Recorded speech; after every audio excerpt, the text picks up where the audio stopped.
Hi, it's Janice. I just wanted to preface the video that I'm sharing with you right now with just a little bit of background on it. This is something that means a lot to me, and I want to be sure I give it to you with care.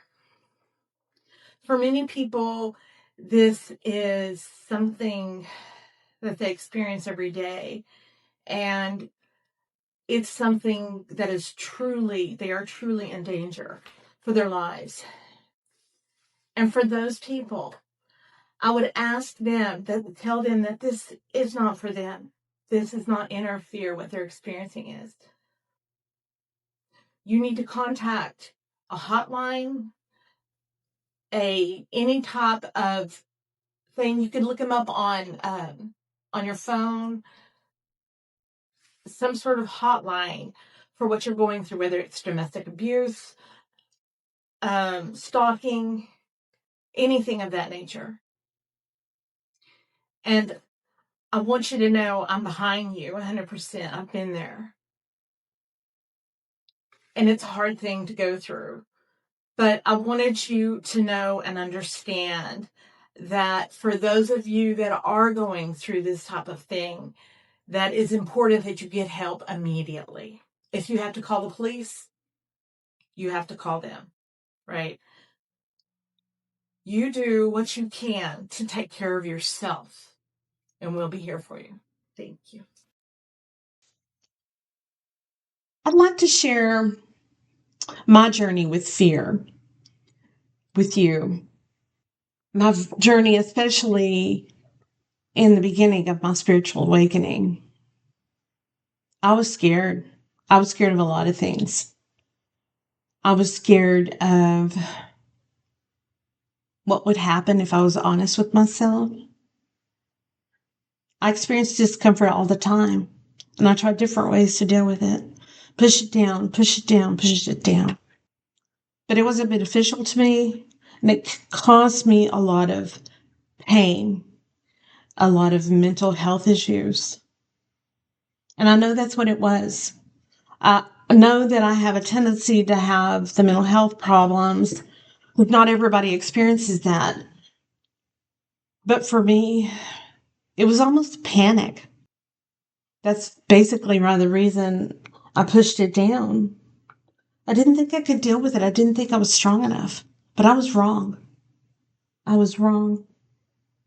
The first thing that helped me was doing meditations. And what really, really helped me in that respect was grounding myself. And I listened to guided meditations where that was done automatically. The creator that created the meditation would ground you. He or she would have you put your feet on the ground and do body scans. Just follow your body with your breath. Sometimes you would breathe in and imagine the energy flowing up through your body, and exhale. And imagining going out of your body, all the waste and everything that doesn't work for you. That really helped me in a lot of ways. It really did. The breath and the grounding, where I could just I could feel it in my body, but more so I could become acquainted with it.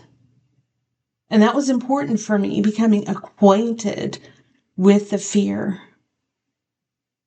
I'm not saying it was easy by any means, but I really learned what that fear had to say to me, because it had a message.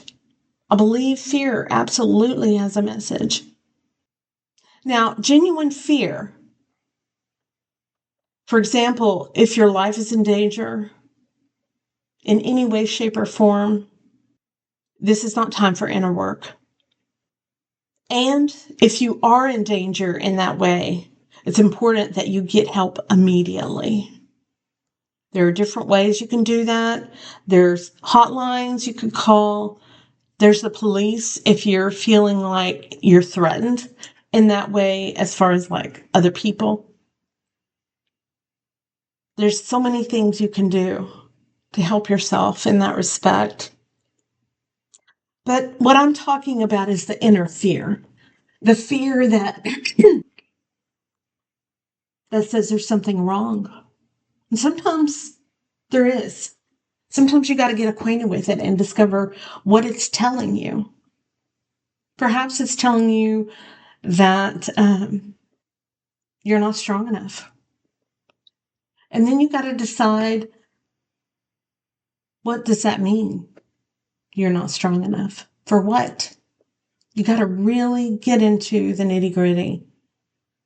And there have been some times I've thought that it wasn't that, but it really is really becoming acquainted with it. What is it telling you? What have you experienced? When have you experienced fear in the past?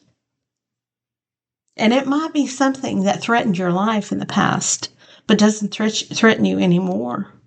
Those are learned experiences. And you don't have to be afraid of it. You don't have to be afraid of the fear. However, it's important that you become acquainted and learn about it. It's a teacher. It really is a teacher. One of the examples is, for me, is I always thought that I had to have someone in my life, a romantic partner, in order to be acceptable, to the world, to be acceptable to others. And I always thought that if I had a romantic partner, that meant I was attractive, that there was someone I was attracted to, that someone was attracted to me, rather.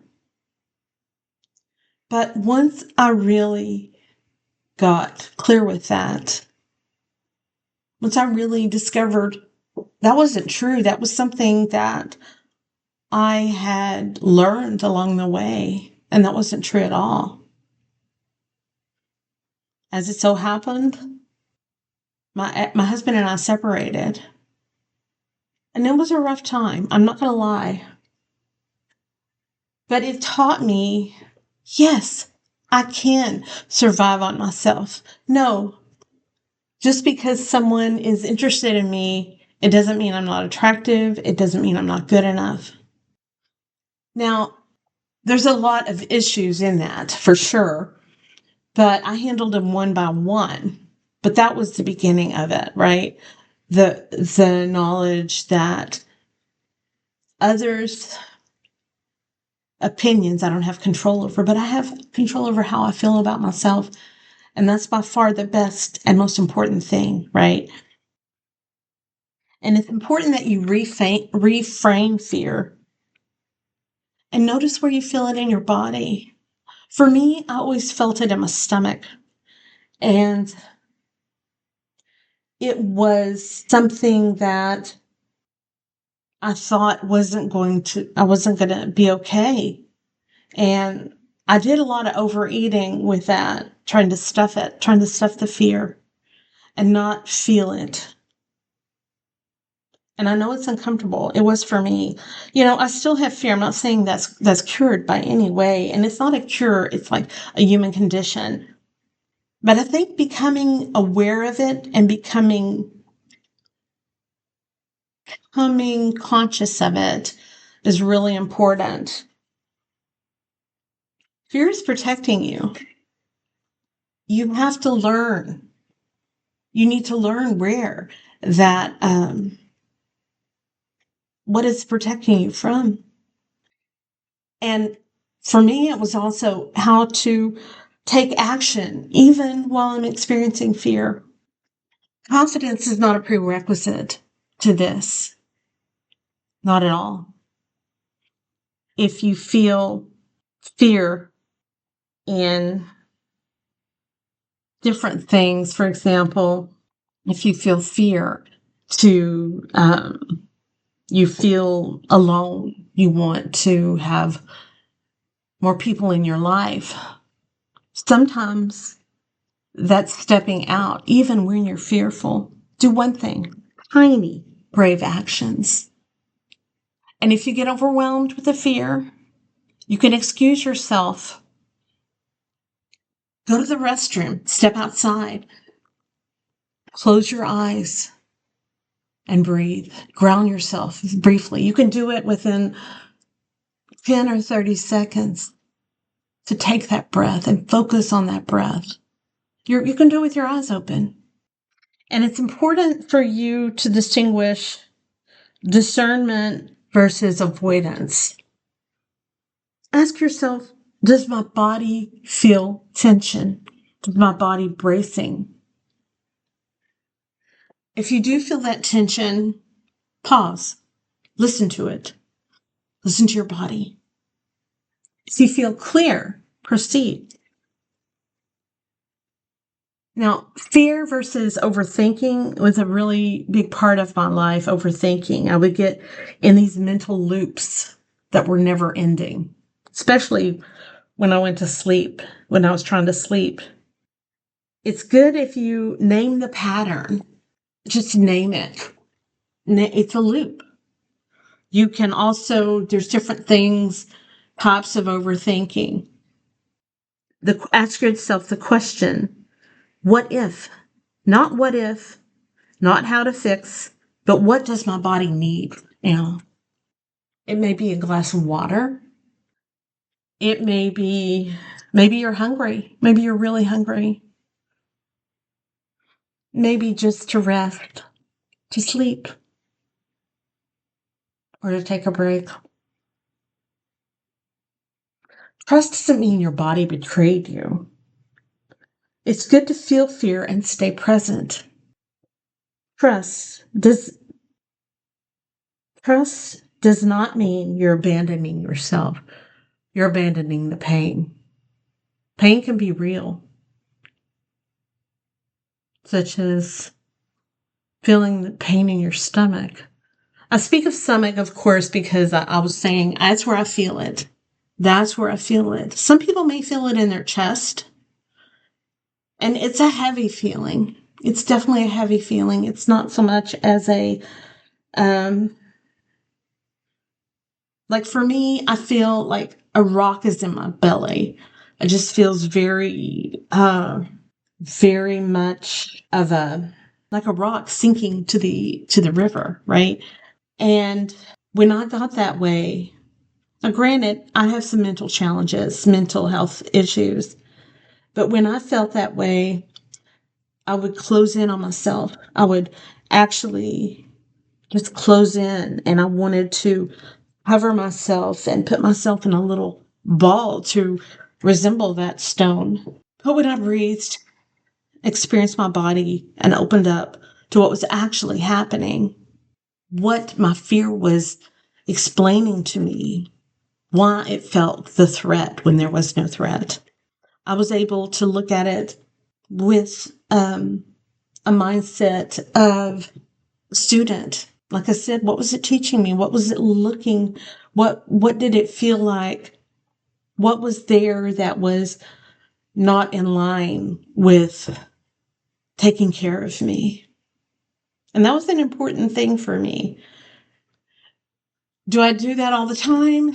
Is it perfect? No, it's not perfect. It's never going to be perfect. You're always learning, right? And there'll be new things that show up. But that's the beauty of this life, right? Is the variety, the actual uniqueness of it. It's meant a lot to me. And I hope, my biggest hope is that you see how fear can help you. You can learn from it.